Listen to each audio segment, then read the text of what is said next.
Bugun Vero Group tomonidan yangi mahsulotlar taqdimoti bo'lib o'tdi va hozir sizlar bilan birgalikda hamkorlarimizdan fikrlarini so'raymiz. Xo'sh, ular bugungi uchrashuvdan o'zlari uchun qanday yangiliklar olishdi? Sobir aka, bugungi uchrashuv haqida fikrlaringiz? Avvalambor yangi lineykalar Vatan agregatorlar ketdi. O'shalar bilan tanishdik. O'zimizga qiziqib qo'ygan savollarga javoblarni olyapmiz.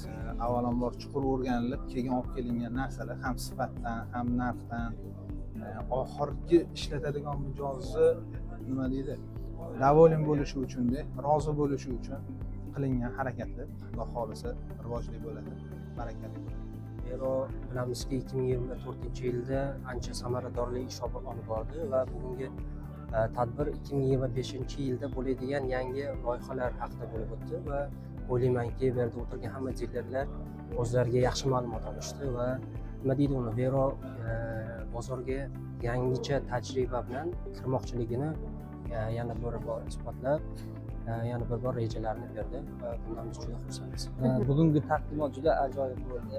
Midea brendida bizda eng xursand bo'ladiganimiz Vero brendida suv isitgichlari bozorga taqdim etilyapti. Biz anchadan beri biz kutgan narsa edi bu.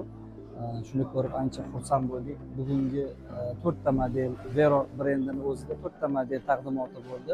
Inshaalloh biz bu yangi modellarni O'zbekiston bozorida o'zini o'rniga ega mahsulot bo'lishiga ishonamiz.